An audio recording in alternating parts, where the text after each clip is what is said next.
Attention aux fake news. Auteur en auto-édition, ceci vous concerne. Non, l'Europe n'interdit pas l'emballage des livres depuis le 12 août 2026.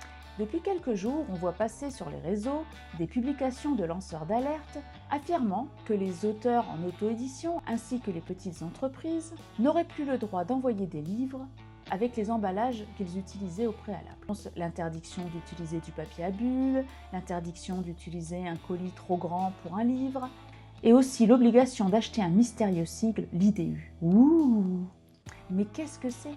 Tout d'abord, remettons les choses dans l'ordre. Premièrement, la vraie information, c'est qu'effectivement, il y a bien une réglementation depuis le 12 août 2026. Cependant, et je vous rassure de suite, elle est progressive. Elle concerne l'ensemble des emballages mis sur le marché, cartons, bouteilles, boîtes alimentaires, etc.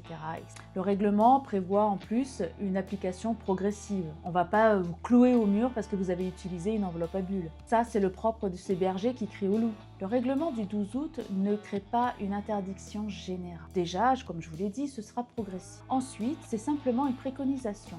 On vous demande de privilégier l'emballage cartonné à l'emballage plastique parce que le cartonné est beaucoup plus facilement recyclable.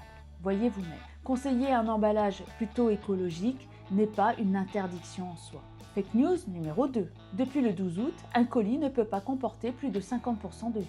1. Le règlement prévoit bien une future limitation à 50% de remplissage de vos paquets. En plus, l'article 24 renvoie à une date ultérieure au 1er janvier 2030. D'ici là, ils auront eu le temps de pendre beaucoup de réglementations. Alors ça n'empêche pas de privilégier des cartons avec une taille adaptée à votre livre.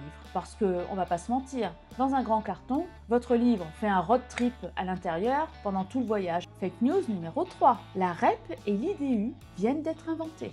Eh non, ça fait un moment que ça existe, mes petits loups. REP signifie responsabilité élargie du producteur. En clair, les entreprises juridiquement responsables de certains produits et emballages doivent participer au financement, à la collecte et au traitement de leurs déchets.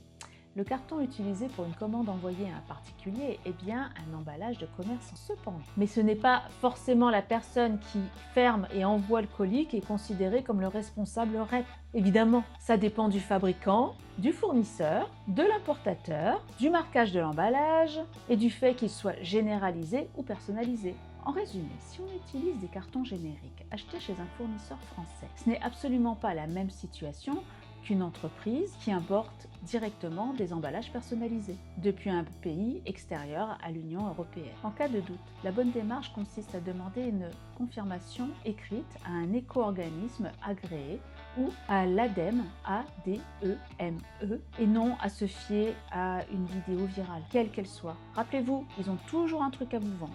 Donc je conclurai sur ceci. Déjà, si vous avez aimé cette vidéo, abonnez-vous, ça me fera super plaisir. Si vous voulez commenter, liker, alors là je serai aux anges. Vraiment, ça doit être l'explosion.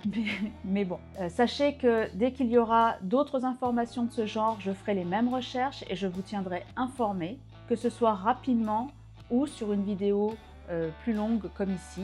Donc, je disais, en résumé, mes petits loups, oui, la réglementation a changé au 12 août 2026. Non, ce n'est pas interdit d'utiliser les mêmes emballages qu'hier. Non, vous n'êtes pas obligé de remplir vos colis à plus de 50% actuellement. La REP et l'IDU ne sont pas des inventions du 12 août 2026. Et non, une personne qui envoie occasionnellement un livre ne sera pas obligée d'acheter un numéro mystérieux sous peine d'amende. Ces changements existent, mais ils sont progressifs, techniques et dépendent de la situation de chaque professionnel. Alors, avant de partager une publication catastrophe, ou vous faites une recherche, ou alors vous vous tournez vers moi, vous pouvez me poser la question si je ne l'ai pas vue, je vous ferai la recherche et je vous ferai un post en ce sens. À très bientôt mes petits loups!